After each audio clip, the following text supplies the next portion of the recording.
Moose Country, welcome to another episode of Let Us Be Heard. What's up, everybody? Colin back here for another episode of Let Us Be Heard. We have a very special guest on the show today. You've seen him around the arena. He is in charge of game day operations. He's also the community liaison for the Halifax Mooseheads. Please welcome Ryan Macdonald. Ryan, how you doing, man? I'm good. Thanks for having me. Much appreciated. No, thanks for coming on. I'm actually really excited about this one. I started the channel so that people can get an in-depth look, behind-the-scenes look into what goes into the production. And in my opinion, game day, you're the perfect person to have on the show. Yeah. No, it's there's a lot of us that put a bunch of work into the game days. But yeah, no, it's whether it's Scotty doing the media, Alex doing the marketing, Brian and Travis kind of overseeing everything. Kevin doing the merchandise, it all kind of comes together pretty cohesively. But yeah, no, I'm pretty much the one running around making sure everything's going okay. But yeah, no, it's always nice being in the production and stuff. It's good fun. Yeah, it's team effort, right? Yeah. Oh yeah, absolutely. No, we prep for a while going into each game, so it's nice when it's finally started because that's when the ball is starting to roll. So it's always a good time seeing it come to life. So you're a young dude. How long have you been with the Moose? I have been with the Mooseheads for about 4.5 years. I started in July of 2019. I started off right before that doing my internship with the Memorial Cup. I was on the Memorial Cup Host Society. So I was in my last year of university. It required me to do a internship. And so I did my internship here in the Mooseheads office with Tanya Colburn, who was my internship provider, but we worked out of the Mooseheads office, even though it wasn't essentially affiliated with the Mooseheads. We worked out of the office. So once the Memorial Cup was over, I was just going back to school, graduated, and then I got a job here in 2019 doing the assistant ticketing. So I started there in 19, and then in about 2021, I started doing the game operations. So what is ticketing? So I was essentially responsible for group sales, where if you and like 10 buddies want to come in to the game, you would go through me. I'd get you some special pricing, and we have like special spots around the rink that we have on hold for groups like you see at the games, like hockey teams and 13. stuff. They're always usually in like the same. Yeah, exactly. Like you're right beside one of them. You can see like around the rink, it's usually like the same spots, or if it's like a massive group, we usually put them in the upper bowl. So that was that. So I would do the group ticketing as well as I would help Glenn Robinson out doing the season tickets. So during the off season, it's kind of crazy where certain weeks it's the renew period, or people have to get their payments in for the deadlines and stuff like that. So that's when it's like all hands on deck trying to like get everything organized type of deal. So did that for a couple of years. Wasn't too bad. It was a good intro to the sport itself. Glenn's a stud. Yeah, he's great. Yeah, he has a lot on his plate at all times, and he handles it very well. It's pretty impressive, actually. He is super professional. Anytime I've had to deal with him, we own 4 seats, so we've emailed Glenn quite a bit, and he's always so professional, so fast to respond. Great guy. Yeah, no doubt. It's crazy. He gives everybody the time of day. Obviously, he has a lot of emails to get to most of the time, but yeah, he'll always get back to you. No, he'll always give you a hand where it's needed for sure. So you touched on it a bit after your internship. You just stayed around. Is that how you became part of the Moose? So my internship was my last semester of my 5th year. I did recreation management at Dalhousie. So it's a 5-year program where you get a bachelor degree in recreation and science, as well as a bachelor degree in management. So I was on kind of the both ends. You do a little bit of kinesiology classes, some program development, some community stuff, as well as the regular management business degree. So in my 5th year, it's like its own kind of program where they take about 30 kids a year, and you kind of stick with that group all 5 years type of thing. Where the last semester of the 5th year, you're required to do an internship. So I started mine in, I believe it was January, like right after Christmas break, January. And then of 2019. I went, Yeah, 2019.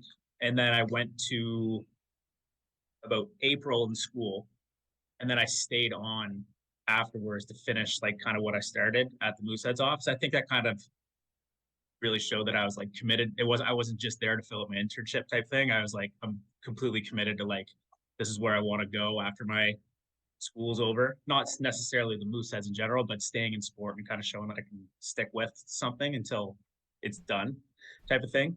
Because like people in my program, they all went to like wherever you'd want to go. If you wanted to do the more recreation stuff, they would go open up a gym. I have a couple of friends that opened up like a spin cycle um, gym that a bunch of people go to. It's super successful, like that type of thing. Or you could stick to the management side where managing people wherever that would be, wherever you want to go. Yep. But I knew kind of I wanted to go into sport, been always interested in sports, been around it all my life and stuff like that. So yeah, no, I stuck around until June, I believe the Mem Cup finished up, like early June. It's usually around my birthday, which is early June.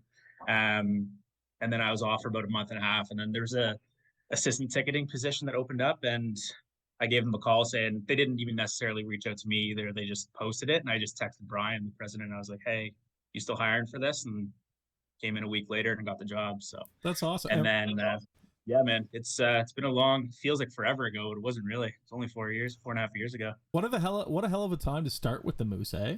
2019. Yeah, it was crazy. It was it was a nut show in here. It was so much going on, so much stuff being planned. Just everything apart from the Mem Cup. Like the Mem Cup, the actual hockey game was the easiest thing to plan. Where the stuff going on at the convention center, Argyle Street, all the parties, all the bars, like being their own like home base for the WHL, the O, the Q teams, and it was nuts. The extracurricular stuff was crazy. So it was absolutely nuts. Did the Moose have to organize that stuff for the other leagues? Yeah.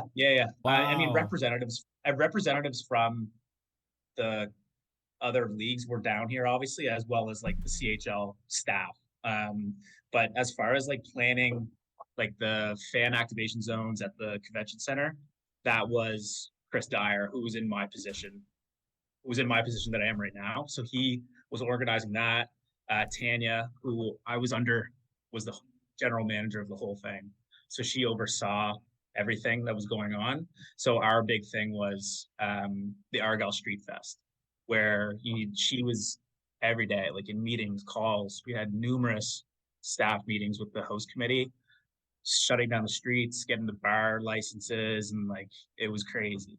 Fencing, porta potties, like all that stuff. It's like, it's not saying everybody doesn't know like how much work it takes, but they were doing it well before I even started. So when I started in January, this like all this stuff has been in motion for June already. So they're already like 5 months out, and they're thinking they're already behind schedule and stuff like that. So I'm coming in not knowing anything that's going on. Just it was crazy. Was it overwhelming? Absolutely, 100% for me. Yeah, for me, for sure. So yeah, it was crazy. You have a long job title. It's game day operations and community liaison. Yeah. What are your like to the average person that doesn't mean anything? What are your duties? So the main part of my job, like I would say probably 85% of my job is managing the game operations, where it kind of I can easily break it down for it, where it's just like coordinating and executing like everything that happens during the games, where I'm in charge of music, the entertainment that you see, whether it's at timeouts or intermissions, promotions that you see, like all the sponsored games and stuff like that. Obviously the sponsors are through the team and through our VPs and stuff like that, but the actual like coordinations with sponsor games and stuff like that runs through me as well. So let's say like SO is in for the night. Like I'll make sure they have a booth on the concourse, a couple timeouts, a couple PA reads, and then like an intermission sponsor game. Not necessarily anything that pertains to SO or whatever, but they would have like their name plastered up on the board and stuff like that, and get DJ, our in-game host, to just say it a couple times, maybe a couple 1 or 2 liners. I'm in charge of the scripting for the whole game. So a lot of people just go to the game and they just think that like announcements are just read randomly throughout the game. But in reality, there's about 4 or 5 of us on a headset calling each announcement and graphics that you see that pop up during the periods. So you kind of have to think on your feet sometimes, where if you say, all right, next whistle, let's get this readout, whether it's like like a birthday one, like that's every game, the birthday one. Yep. If there's like a fight that breaks out or something like that, I just have to quickly go like, all right, Johnny, go to music, because nobody's listening. Yeah. So instead of like going to get Ian to say something, like nobody cares. Everybody's watching the fight. Nobody's listening to him at all. So it's better to just go to music and then just get to it next whistle, when hopefully it's like an icing or an offside or something like that, when it's not like a big kerfuffle in front of the net or something like that. Because, you need to get like stuff out during the games. However, you want it to hit as many people as possible too, right? Of course, especially when it comes to like sponsorships and stuff. Like they expect their stuff to be heard. Yes, 100%. Like they pay a lot of money to be affiliated with us throughout the year, and like we try our hardest to get it out and get it out properly, because most of those representatives are there throughout the games, and we just try to impress them as much as possible, because like keep them coming back every year is what we kind of go for. Yeah, that and fans really. So yeah, the sponsorship fulfillment, big one, and then intermission contest, post pregame stuff like the ceremonies, everything like that runs through me as well. Like I said before, it's a team effort to like get everything organized and have every different kind of like facet come into one, but cohesively. Yeah, at the game, it's me running around pretty much. So this isn't a question I have written down, but it falls into what you're just talking about. The games that go on in second intermission. What's your favorite? What's the favorite one you ever put on? The wiener dog race, of course. The wiener dog. Yeah, that 100%. Was awesome, man. I loved that. Yeah, it was cool. That was so cool. No, it was great. I've seen it done in the past just on YouTube and stuff like that, and they're pretty old clips. Like you see it pop up every now and again. Just like it's a lot easier to plan for like derbies. Like I've seen it done at like a racetrack and stuff like that on dirt. That's still hilarious. It's way different than ice.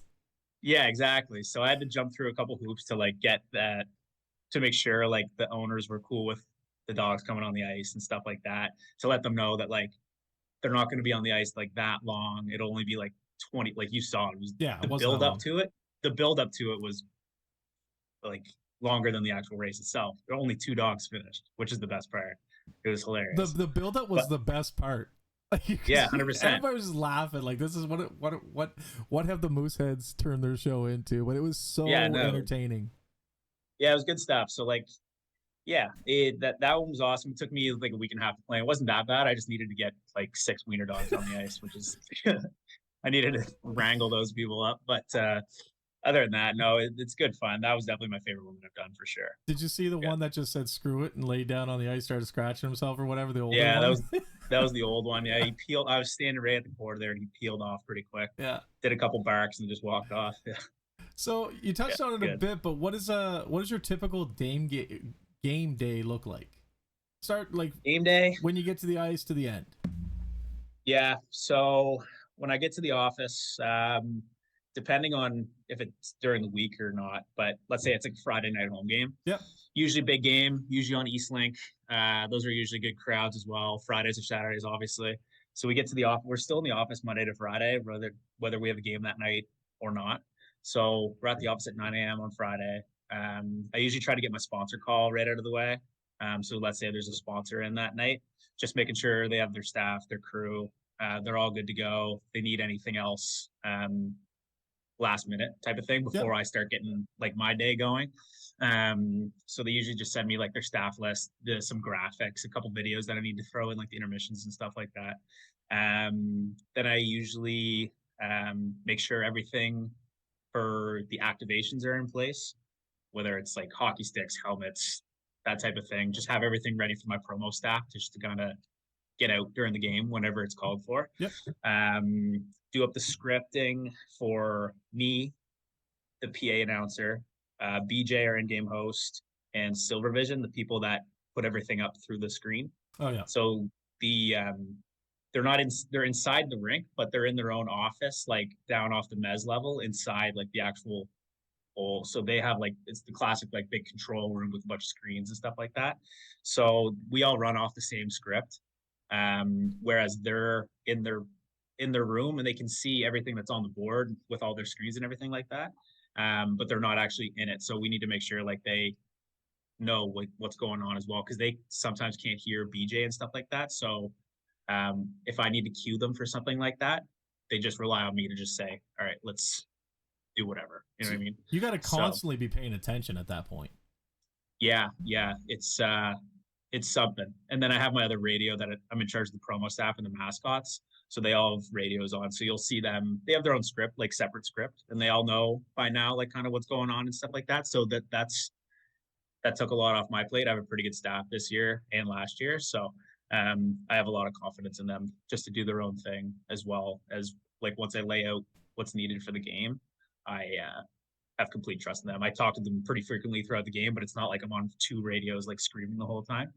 But yeah, no, you have to be paying attention. There's a lot of rules throughout the in-game stuff that you need to pay attention to, especially like Eastlink games and stuff like that. There's if we're going for a timeout at the 14-minute mark, so there's timeouts at 14-minute mark and the 6-minute mark every period. Commercial break or whatever they call it. Commercial break, yeah. If we're calling for one and they score, whoever, like somebody scores, can't go to timeout. You have to go to the next whistle.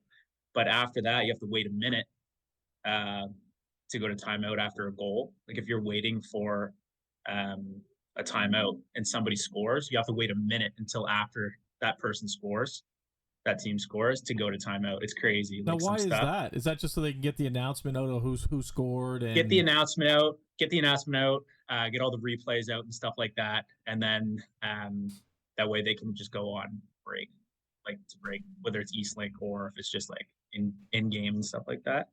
But you can still go if there's a penalty. Like if we're calling for a timeout, somebody gets a penalty, still go to timeout. And there's a whole lot of rules. When during the like NHL games and stuff like that, you can't go to timeout on icings and stuff like that. Whereas in the queue you can. But on TSN, when we were on TSN last year during playoffs for every single game, you can't go to timeout on icings like that. So it's just like you have to really pay attention to what's going on. But everybody knows what's going on by now. So it's kind of like second nature during the games. But yeah, long story short, yes, you do have to pay attention quite a bit. Yeah. Now you mentioned that you are at the office at 9:00 every morning. Yeah. But this isn't your typical 9 to 5. It can't be. No, God, no. Especially not during the season. It's so like if we have games on the weekends, whether it's the longest weeks are Saturday and Sundays when we have games on a Saturday night and then Sunday morning. So we're Monday to Friday, 9 to 5. And then Saturday, we're in the office probably about 10 in the morning or so, up until regular time, like 10:30 at night. And then we're back in the office really early on Sunday. I try to get as much stuff done during the week to prepare for both of these games, but sometimes stuff pops up. Like I can't write this 2 scripts at once. Like something always pops up. It's pretty tough to do, but I'm usually in the office at like 9 a.m. probably on Sunday, and then throughout the game, and then stick around for a little bit after for some paperwork. But yeah, those are some long ones for sure. You gotta love hockey in order to do that, man. Yeah. The off season, you look forward to the off season during those weekends, but it's always a good time. Is the off season still 9 to 5? No, we have some fluctuated hours for that. Where the office is usually closed on Fridays, which is nice. And we communicate that pretty clearly as well. Through Scotty's like email blast and stuff like that. Not a lot of people try to like physically come into the office. However, for like merch pickups and stuff like that, if you do like in-store pickup, that's at our office. So those hours need to be like clearly said, because if somebody comes in, the door's locked on a Friday afternoon, they're kind of confused why it's locked. But which would have been fine before when you guys had a store. There was an actual storefront before, right? A lot of people that come into the city that aren't necessarily like season ticket holders and aren't really like in tune with the day-to-day type thing, they still think we do have a store. Yeah. So it's pretty frustrating sometimes for those people thinking that like you can just go down to Scotia Square, get a ticket, and then get a t-shirt and then come up to the game. So a couple extra hoops now, but yeah, the store Yeah, that's hasn't been a thing for a few years, but No, some people still think it is there. it doesn't matter. We still get our gear. There's still ways to get our Yes, gear. And 100%. I don't know if some people know or don't know, but Cleves has a contract for you guys to carry your guys' jerseys. So there's a spot there you can go grab gear. Yeah, exactly. Yeah, Right. no, I saw a couple of jerseys there. A few weeks ago, there's one right up in Park Lane that I pass by pretty frequently. But yeah, no, jerseys being outside of the rink is definitely a bonus. Yeah, They're nice jerseys, like our new ones. I So love them. I mean, if yeah, 100%, they're great jerseys. The white ones are my favorites personally. The red ones are obviously cool too. The problem with having those on in the stands is you're getting catch up on them, and Yeah, right. yeah, So 100%. yeah, They're not for kids. no, not at all. My son wanted a white one. I made him get a green one. There's just no way I'm buying him one. So you're a 9 to 5 during the week. What about when we're away? When we're away is usually kind of when. So right now, for example, we're just started we have a game tonight in Victoriaville, but when they're on like a road trip to either somewhere in New Brunswick or Quebec, we kind of just get to emails essentially that have been lingering for the weekend. Like when we had a couple games last week, I had a few emails to get to throughout the week, some meetings to do, and then once those are usually done, probably by midweek, we start looking forward to next game, start prepping for next game, and kind of just tidy up some things that we think we can do better for whatever's coming up. So like next Thursday, student night, so we can start prepping for getting that out on social blast. Like all the students are back, obviously, from Christmas break and everything like that. So there's no exams coming up. So we're trying to really get a good crowd out for that. So now that we have, almost a week before that game, we should be able to put something out pretty good, get a couple good game plan going, and then execute that for Thursday. I don't think we're going to have any trouble drawing a crowd. We're averaging over 9,000 a game. Like that's an amazing number. Yeah, the crowd's been awesome this year. You can't really complain about that. We've had record-breaking season ticket sales, stuff like that. So yeah, 5,500 season give tickets. Or take. Yeah, that's nuts. Yeah, it was pretty much the lower bowl and a few rows up into the upper bowl. But yeah, no, it's absolutely insane. That's impressive, man. So you're a Moose fan, I would assume. So do you have a favorite Moose memory? My favorite Moose memory was probably, I had to think about this for a sec, but probably last year in playoffs when we reverse swept Sherbrooke. Yes. No one thought we could do it. Yeah, we all went up to Sherbrooke.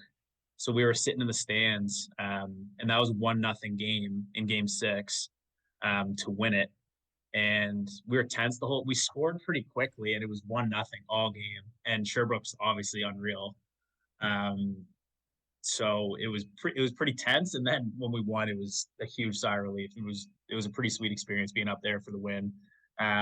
Getting some death glares, leaving the rink. Obviously, it's not that big of a rink, so we were just walking out with the public, and it wasn't.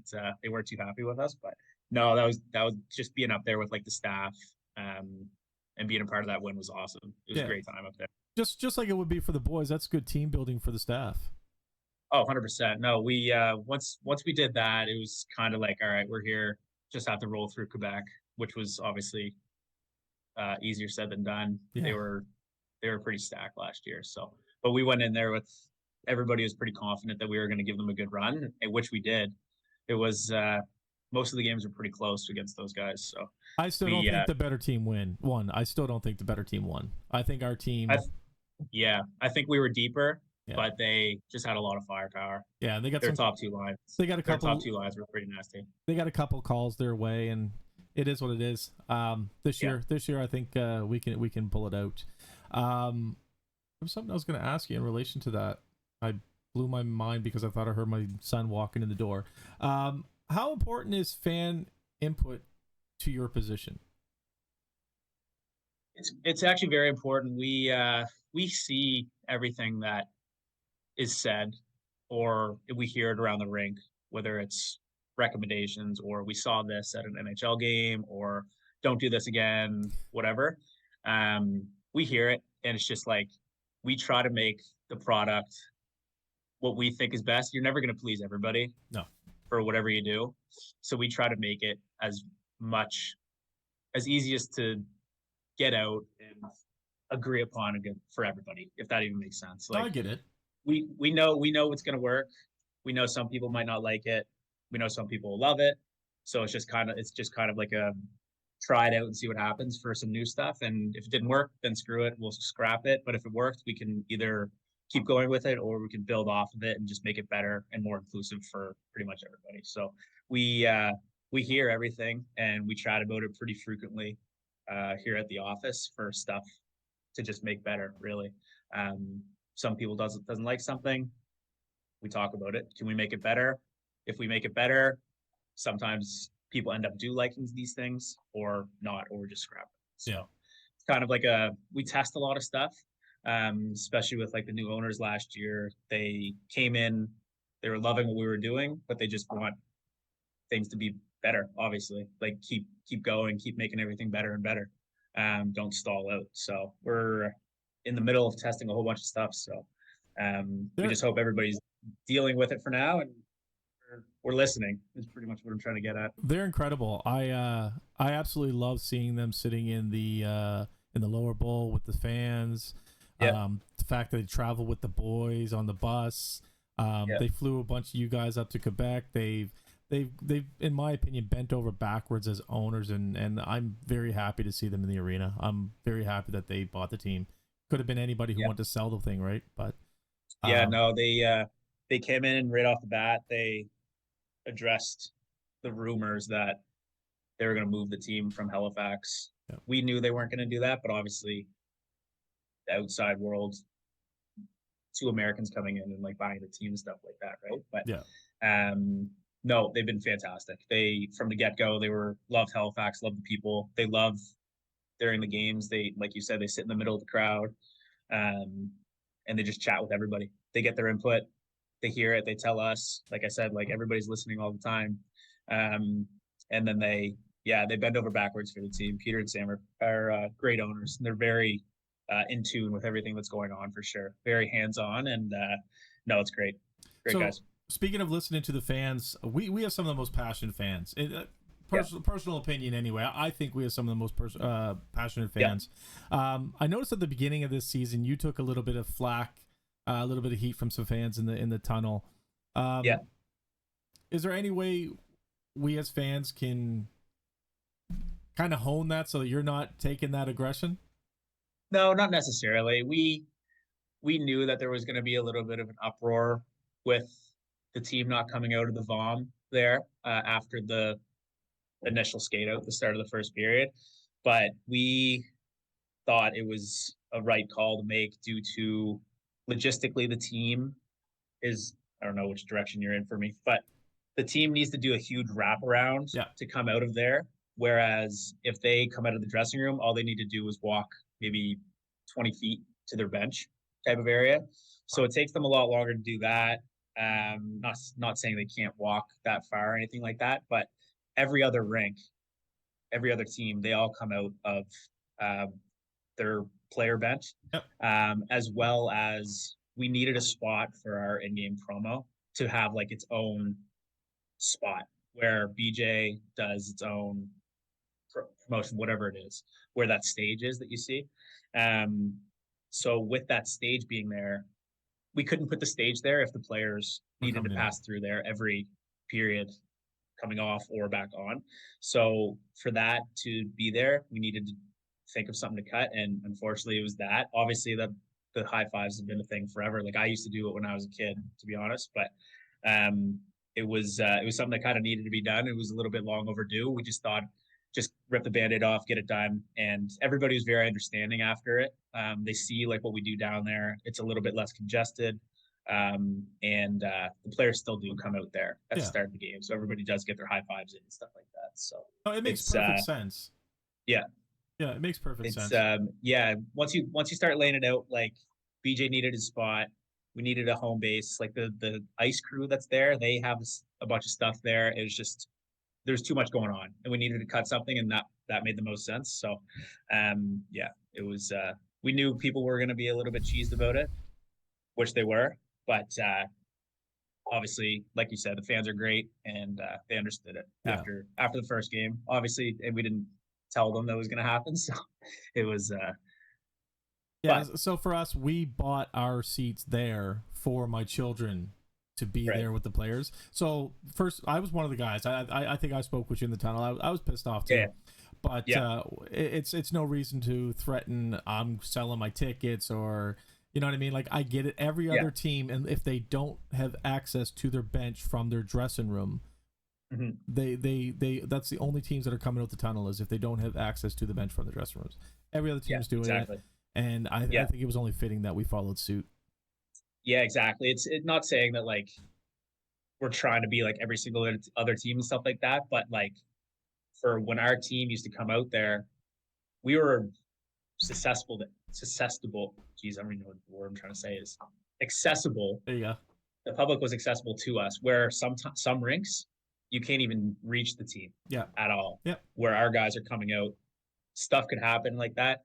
Not saying that it would, but anything could happen when the players are out there. So, just a little quick rip out their dressing room and they're on the ice to the bench. So it was a kind of cluster of things that came to that decision, and it was a big one that we made in the office. Like, it wasn't like a let's just change it right now. We weighed some pros and cons pretty heavily. Yeah, And it's not like you guys were like, screw the fans.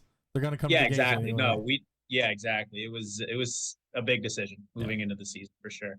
Couldn't do it halfway through the season last year. Home opener, the right time to do it, and yeah, can't look back. Once you make a decision like that, you can't go back on it either. Type of thing where you just need to go through with it and see your plan through. So And it's not we only that, you can't allow the fan base to control every small detail of the production. You know what I mean? yeah, It is not what it even is. necessarily that. It's just like I said 2 times already. It's we knew it was gonna cheese some people off, but yeah, grand scheme of things, we thought it was the right decision. I agree. Just for a production standpoint, and just ease of everything going on and production stuff like that. So yeah, Beauty. So keeping on the whole fan outreach thing, what was your yeah. favorite outreach project that you've been a part of? Hmm. I have done so. You saw them at the game last game, the Junior Mooseheads. Yeah. So that I am the lead on that project throughout the year. So what we do is I send out the form that goes to all the U13 AAA teams, whoever wants to sign up to be potentially a part of the Junior Mooseheads that year. So I take some from Bedford, Halifax, Tassa, like all the teams, put them into a box. Whoever I pull out is the Junior Mooseheads. So from that point forward, I've been in communication with the managers, coaches, the team from about, when was that? Probably September or October. Like, pretty much as soon as the U13 AAA teams are picked after tryouts, Yep. we get the ball rolling for the Junior Mooseheads, because it takes a while to like put your registry in for the tournament in Quebec. It's a massive international tournament. The first game that they play when they go up next week is against Romania. They have a game against the Junior Vegas Knights.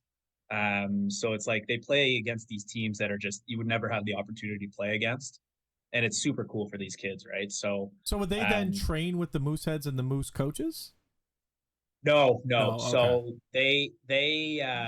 so once the team is picked, once we get all like the logistic stuff out of the way, like getting them entered into the tournament, getting their sizes, the names for their jerseys, we get a green and white jersey for each kid. They get a green and white jersey, some socks. They get some sponsorship opportunities throughout the year, and then they essentially are the junior. They represent the Mooseheads, so they got their own jackets, some hats, some sweaters.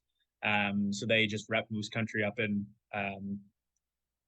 Quebec City for the tournament. It's pretty crazy. That's So awesome. last week was their last week of fundraising and stuff like that. They raised a bunch of money themselves, and then they came in and did the puck toss at our game.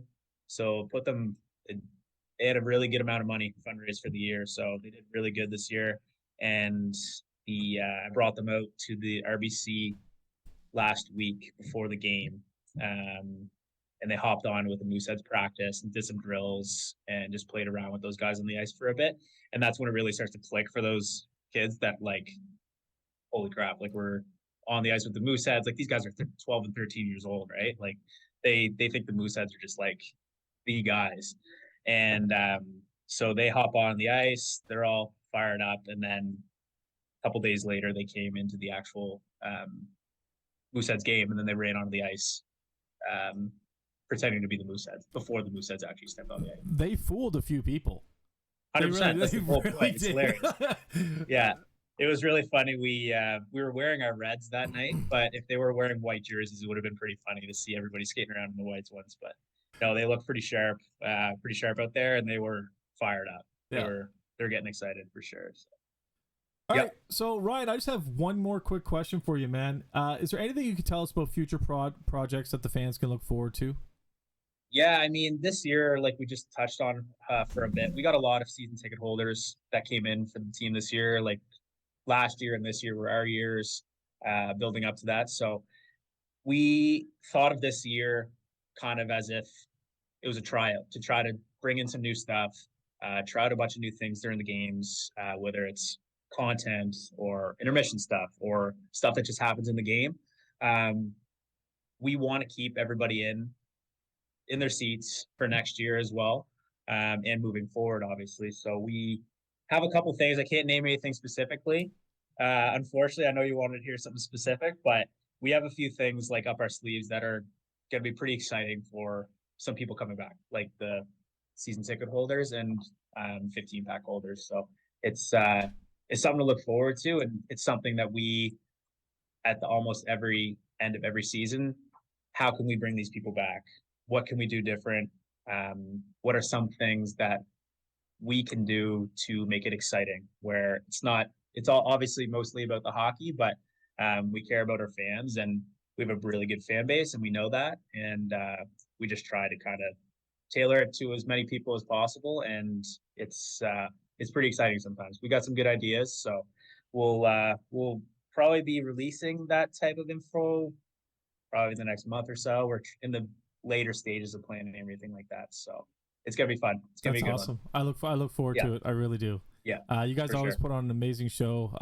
Your ability to do your job speaks volumes into how much fun we have at your games. So I appreciate you, and I appreciate you coming on the show and having a talk with the fans, and just give us a bit of your time. Yeah, no, absolutely. No, I appreciate you having me on. It's always a pleasure seeing everybody at the rink, and like you said, we have over 9,000 fans every game, pretty much on the weekends now. So it's rocking in there. Hopefully, we can keep it going during playoffs. That's right, man.